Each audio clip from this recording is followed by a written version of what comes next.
welcome back. My name is Brian Russell. I'm the chapter president of the Southern California CCIM Institute.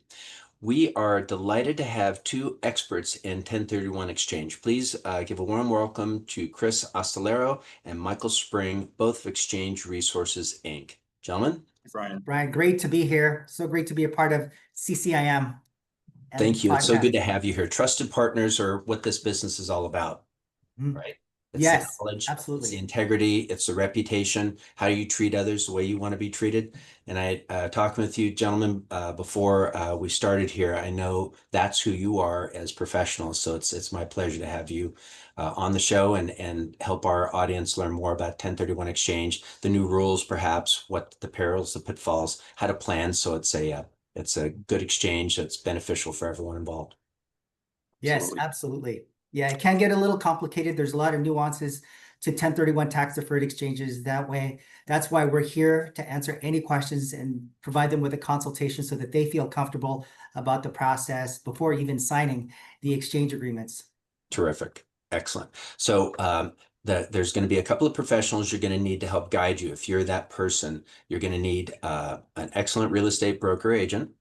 You're going to need a tax person. Hopefully your tax preparer is very knowledgeable, or perhaps a CPA. And third, chances are you're going to need some legal advice and pull in all this together. But you can help answer those questions right now. So you in our process and our conversation. So why don't we get started? What is a 1031 exchange? How's it designed, and how can those people we mentioned, the prospective audience members, benefit from knowing a good understanding and knowledge of what a 1031 is?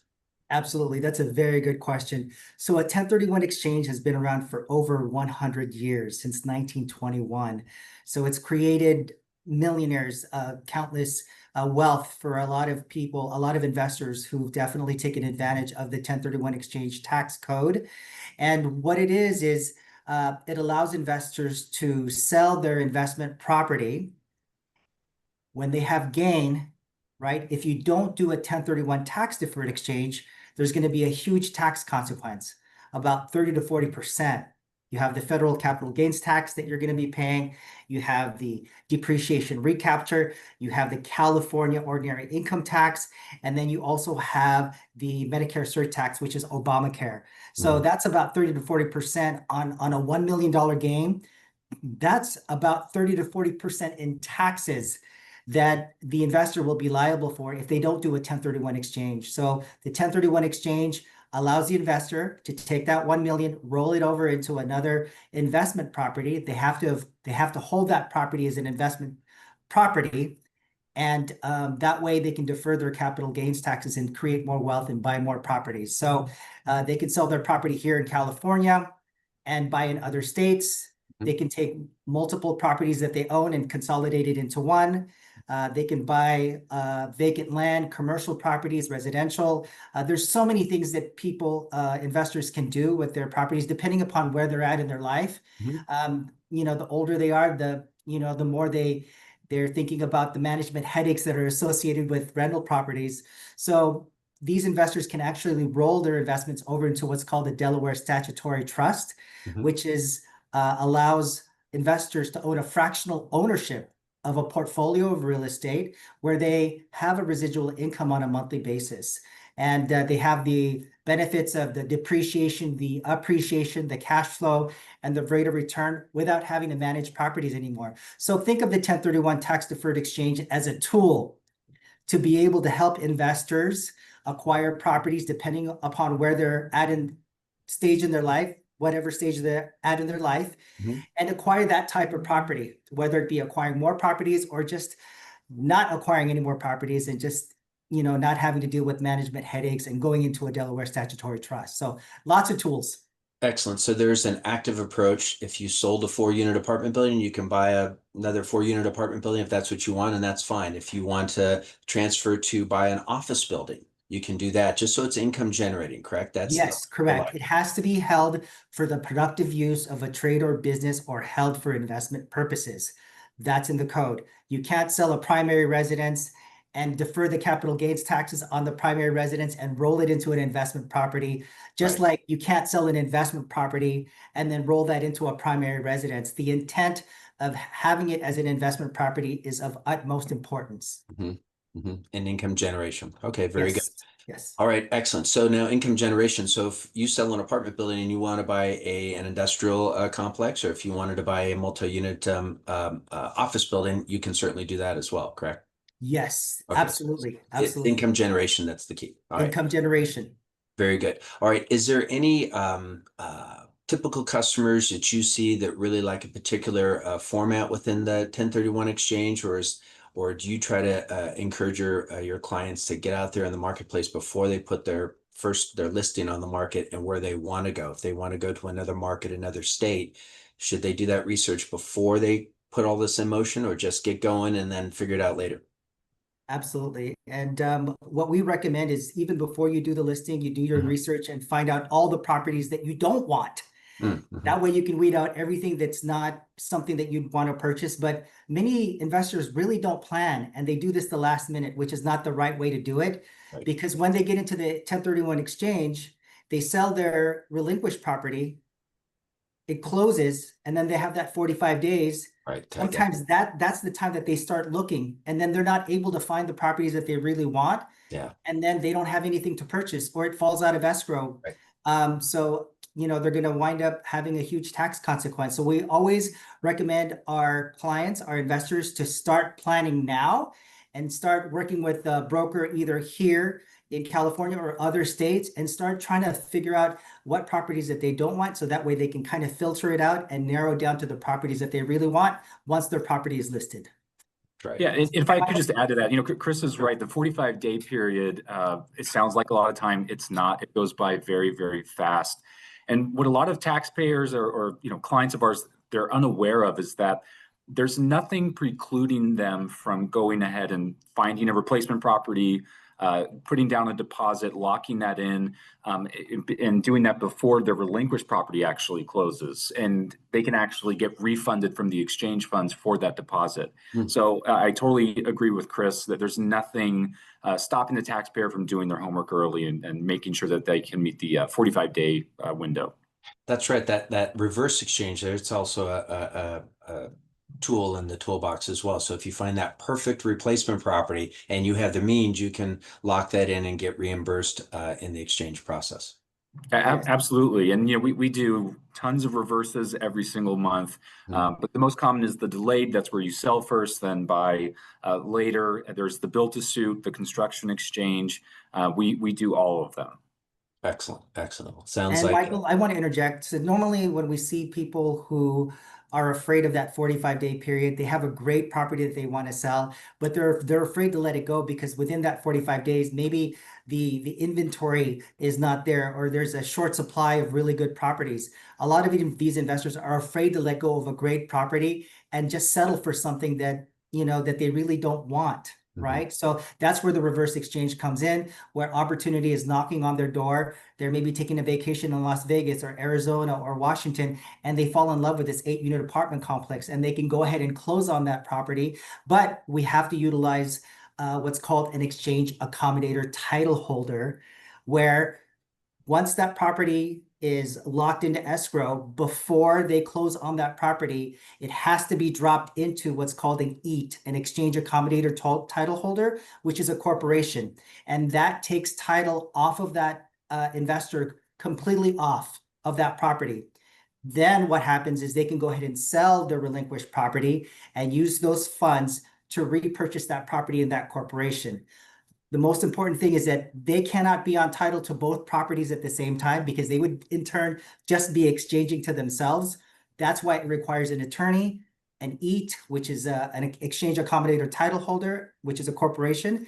And people are very happy with the fact that they can actually buy their property first and then sell their relinquished property. So that's a good strategy for a lot of investors.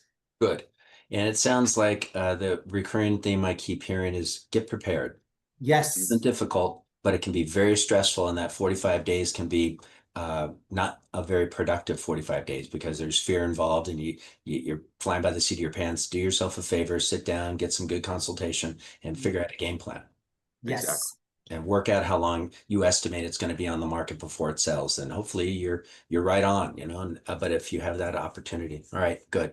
So preparation. So what are the perils or pitfalls that you see besides what to do? Is anything not to do at this point in time if you're just now being contemplating, or if you want to incorporate this in your practice as a commercial real estate practitioner? What are some of the things that benefits that you think can be a real differentiator to the real estate broker to their clients with using your services? Well, I think the most important thing is that a track record or a history is very, very important when looking at a qualified intermediary. We've been in the business for over 26 years. We've done over 60,000 tax deferred exchanges with that successfully help these investors. We always open a segregated client trust account whenever we open a new exchange, which means we're never ever commingling our clients' funds. And we've actually increased our Fidelity bond insurance from $5 million to $10 million, to ensure that our investors feel comfortable knowing that their money is not going to disappear. And so we've done a lot of these things to make sure that our clients feel comfortable. Most importantly, we are and provide a lot of services of a large corporation, right? We provide all the services of a large corporation, but we're small enough as a family-owned company to provide that personal service where investors can actually get a hold of us on the phone. We actually return calls. And because the 180 days is calendar days, some of these transactions will and may close on a holiday or on the weekend. And if there's any issues with that exchange, they can get a hold of us. And it's happened so many times before, right, Michael, where they need to get a hold of us on the weekend. And we picked up the phone and we fixed the areas of problems so that we can go ahead and have that successful exchange done. So that, and also one thing that I want to emphasize is that with the 1031 exchange rules, once you start the exchange with a QI, a qualified intermediary, if that investor is having problems in the middle of that exchange with that QI, they cannot switch to another qualified intermediary in the middle of the process. They will have to stay with that QI. If they're having problems getting their funds for the replacement property, if they're having issues with communication or having issues with their administrators or they're not returning calls, they're stuck.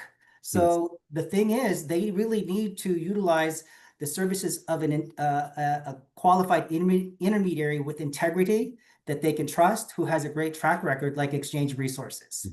Right, Michael? I totally agree. And everything Chris said is right. One thing that a lot of people don't know about the QI in the 1031 space is that we are a completely unregulated industry. Unlike our friends in title or escrow, we are completely unregulated, meaning that pretty much anybody can open up their own QI and provide 1031 services. There's one governing entity, so to speak, in the United States. It's called the Federation of Exchange Accommodators, or FEA is the acronym.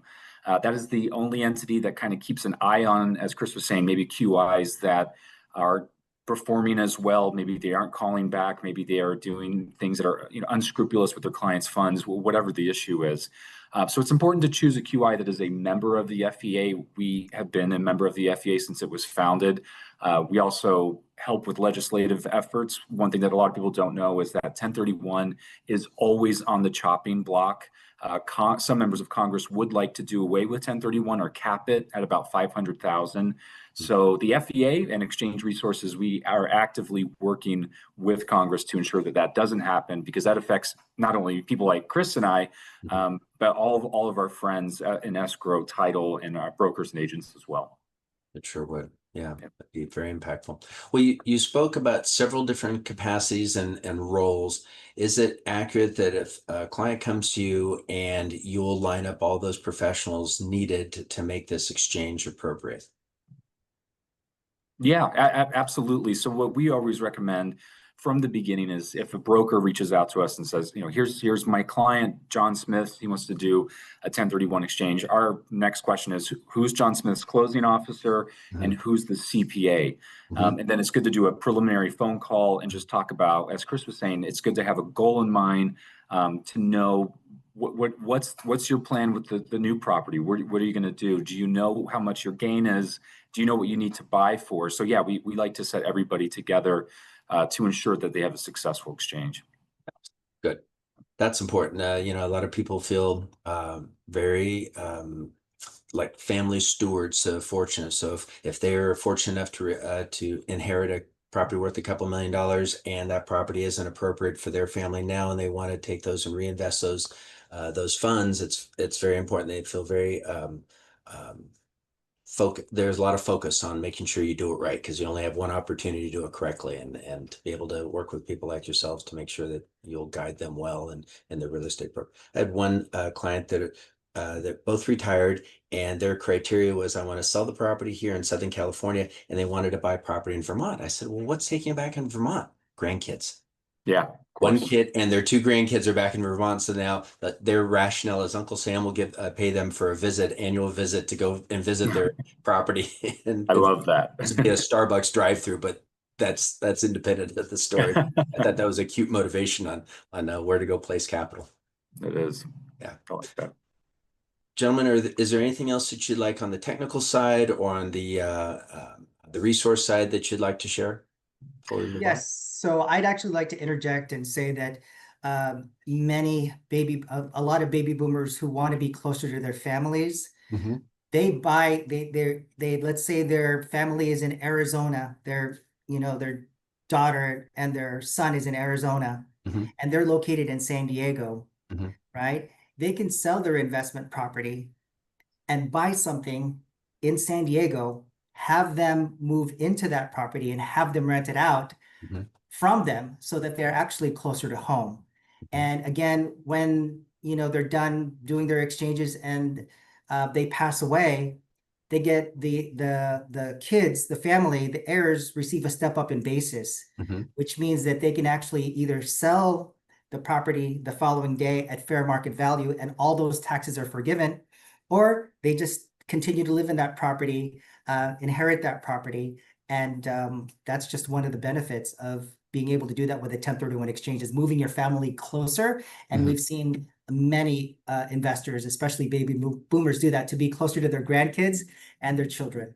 That, you bring up a really good point, the stepped up basis. That is a huge tax saver. So, and you talked about the motivations to relocate to another geographic area, but let's explore the stepped up basis. So dad buys his dental office 20 years ago for $500,000, and now it's being sold for $2 million. Well, that gain is huge.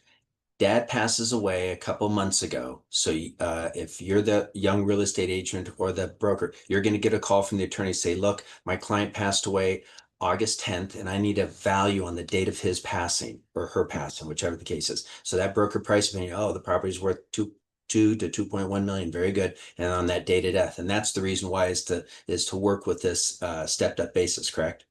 So now if that broker price opinion is supported at 2 million and it sells for 2.1, that inheritance is only taxable for that $100,000 difference between the date of death value and the ultimate sales price, correct? Yeah, that's exactly right. And that's what's so powerful, Brian, about this is, but your example was perfect. They bought this dental office 20 years ago for $500,000. They sell it for $2 million. You're right. That $1.5 million is going to be taxed at probably about 40% most likely. And all of the taxes that taxpayer was deferring over the years. Remember, 1031 is not tax free. This is about tax deferral. So essentially, the taxpayer is kicking the can down the road. But to your point, it's a powerful estate planning tool where basically one of the children or the heirs, whoever inherits the property, all those taxes die with the original taxpayer. That's a massive tax saving tool. Excellent. Let's say another scenario. So let's say that using that same scenario where dad passes away, his dental office, and we sell the dental office for $2 million, and the family gets along and they want to buy a destination property that they all can go to. Maybe it's a ski condo, or maybe it's a place, a nice big family home in Paso Robles. And can they take that money that was dad's income property, go over, buy a nice house, put it on an Airbnb, and then but have each family member, if they wanted to block off 10 weeks out of the year for their family and friends, they can, each one can have that, but because it's still an income producing property. Is that accurate? Yeah, we get that question a lot, Brian, as far as, do second homes or do vacation homes qualify? And kind of the simple answer is, well, it depends on the usage. And there's a couple of schools of thought. So, but I'll kind of keep it at the most basic, and that is, there was a private letter ruling which essentially said that the taxpayer can use it 10% of the time that it's been rented. So let's say that they rent out that property 300 days out of the year. That gives them 30 days to use it as a vacation spot for the family. But proper documentation and communication with the CPA to make sure that they're following those guidelines and really making sure the paperwork's there to show it. That's a very crucial step. And that's where you need that good tax advice while you're coming up with this idea. And it could be very creative and entrepreneurial, but make sure you get verification, because the agents you're working with aren't tax people or attorneys. So, okay, good. Assemble the team, be prepared. Reverse exchange is very powerful. Data death, we talked about the stepped up basis. That's a very powerful tool. And you mentioned also the volatility. No one promises this to be around year after year after year. It's politically, it's on the chopping block at any given time. Always. Tell me, are there any other uses of this law, this set of regulations that people should know more about? Well, I think for the most part, in the next 10 years, there's going to be trillions of dollars of real estate that's going to be passed over to the next generation. And these are the baby boomers. They hold a great amount of wealth, a significant amount of wealth in real estate. So they have to start planning on what they want to do with their properties now, because many of their children, their relatives, maybe do not want to inherit a property that they want to manage. Right? They have their own lives. They could be a school teacher or an attorney or a high school coach or any of those types of careers, but they don't have the time to be able to manage this. So it's important to understand also that they can roll these investments over into what's called a Delaware statutory trust that I was mentioning earlier. And many people don't know or are not aware of the benefit or the power of being able to do that. And that gain of $1 to $2 million, we have a client who actually purchased the property in La Jolla 15 years ago. He's now on dialysis. And he has a gain of about $2 million.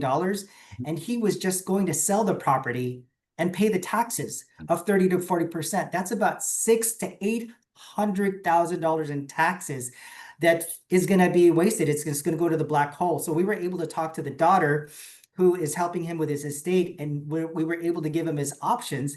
And when they found out about the DST, where you can actually roll it into a portfolio of properties, where you can get a residual income on a monthly basis, and when he passes away, the children get a step up in basis on this DST, and it's divvied up amongst the kids so that they can continue to get that residual income without having to manage any more properties. It's very passive. It's professionally managed, and it's just like getting a coupon for a bond. You just get this income coming in, correct? In a sense, and these are high quality, high grade, professionally managed properties, which they own. And normally the turnaround time is about 5 to 7 years where they're committed. They can't pull out their money at all during that time period. But after that 5 to 7 years, when the property is appreciated and the sponsor who created this DST, they turn around and let them know that they're going to sell it, they can actually roll it back into another Delaware statutory trust and continue getting that residual income, or they can roll it back into traditional real estate. So that's the power of it. And that's what many investors, especially the baby boomers now, should be thinking about where they want to roll their investments into. Yeah, it's a really interesting point. One of the critiques from the active real estate transactional broker is, once it goes into a Delaware statutory trust, it gets in a cul-de-sac. It'll get traded amongst a bunch of DSTs. But what you're saying is, no, you could do 1 or 2 rounds of 5 years each, or whatever the lifespan is. And then if you want to cycle out and go buy a piece of real estate, you can do that, just so it's income producing and so forth. That's a really important point. Thank you for You're welcome. You're welcome. So Delaware Statutory Trust, definitely a more passive involvement. You know, there's another type of commercial investment real estate that is darling for people that they've done their 10 or 20 years as an apartments and they want to buy and do an exchange, but the single tenant net lease, like the Starbucks drive-through as I use for instance, or you talked about dialysis. So there's a number of national companies that have great balance sheets that run dialysis centers, and you own the real estate. They don't want to own the real estate. They just want to do the business. And those are usually very nice tenants. They don't call you for the plumber, electrician. They take care of everything. Is that something that is a legit to go from, let's say, you inherit an 8-unit apartment building, you sell that and you buy a single tenant net lease in whatever market you want? Yeah, it really is. As Chris was saying earlier, there's the like kind. That's the technical term, is the like kind property. And all that means is you have to sell investment property and then purchase investment property. It actually doesn't even have to be income producing. So for example, you could sell, kind of using your example, you could sell maybe a DST type structure and buy vacant land. And you don't have to do anything with that land, but if you hold that land with the intent of selling it for gain later on, because maybe you got some insider information from Costco and you know Costco is going to want that piece of land, for example, that's totally okay as long as it meets the like kind intent, the legal definition intent for investment purposes. Good differentiator. I know there is a little rumor out there saying it's got to be income producing. That's your metric, and not necessarily vacant land can qualify. Okay. Exactly. Yeah, no, I mean, and you're right. Typically, income producing is the easiest way to prove to the IRS or the FTB that it was held for investment purposes. But again, vacant land qualifies. Excellent. Okay.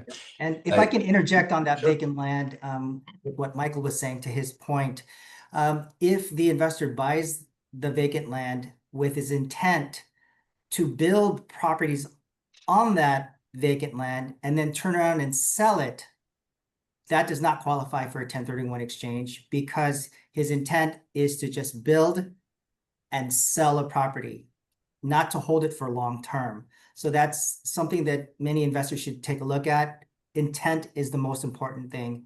And if he's holding it as an intent for it to appreciate in value and then sell it and turn around and sell it, because like Michael said, there's a Costco that's going to be built there like 10 years from now, that's great. But if he's going to be building multiple properties on that just to turn around and sell, that does not qualify. Also, flipping properties do not qualify because flippers in the eyes of the IRS are considered dealers, and dealers basically increase the inventory on the market. So they don't hold it for a specified period of time. Once it's built, they turn around and sell it. So that's something that many investors should be aware that flippers, people buying and flipping properties don't qualify. Okay. So developers, traditional developers that buy that acre of land and want to put a medical office or whatever they want to put, that's you can't sell an industrial building and turn around and buy this vacant land to develop that. That's not the intent of it.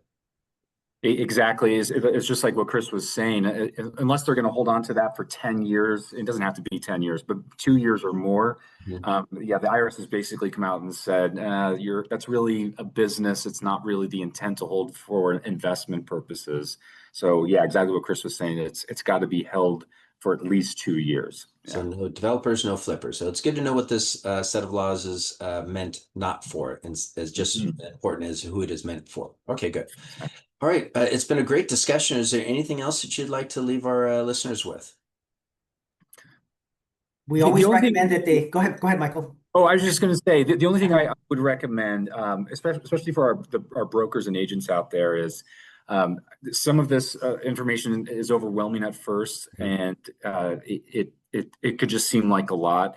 I think our approach to everything is that we pride ourselves on being the qualified intermediary that goes out and educates. That's what Chris does. You know, somebody says, "Do you know a good 1031 guy?" They go, "Yeah, Chris Astolero. He was just in here, did a 1031 class." So our goal ultimately, particularly for our friends, brokers and agents, is to partner with them so that if they have a question, if somebody says, I have an investment property, we want them to turn around and give us a call and say, "These are our 1031 people. Let's talk about what you have." And really, if something is 2, 3, 4 months out, that's not too early to sit down and start planning, is it? No, it's never too early. I've had people, call me, we talk about it, they say, "Okay, I'll call you back in 2 years," and they do. It's never too early. Yep. Good. Good to know. Very good. Your names and your contact information and so forth will be in the credits within our video. So if our listeners would want to call either of you and ask any follow-up questions or schedule a meeting or a phone consultation, hopefully it's really nice also that not hopefully you said that you pick up your calls, and that's not a given trait anymore. So thank you very much for doing that. Thank you, Absolutely. Brian. Appreciate it. Well, thank you so much for your time and your expertise. We've really had a very informative, enjoyable conversation to me, and hopefully our listeners have learned new issues about who can take advantage of the 1031 and who can't, and what some of the rules are, stepped up basis, how beneficial that is. And some very important details, but the most important message, be prepared. If things are a few months out, give you guys a call. That we'll have the phone number and email and websites listed in the show notes and whatever platform you're viewing this on. And hopefully, if you have any questions, you can give these gentlemen a call and they'll pick up your call and give you the answers that you seek. Thank you very much. Again, my name is Brian Russell. I'm the chapter president for the Southern California chapter of the CCIM Institute. Thank you so much for your time. We know you have choices in your viewing pleasure, and we're glad to earn your trust. Thanks so much. Have a wonderful day.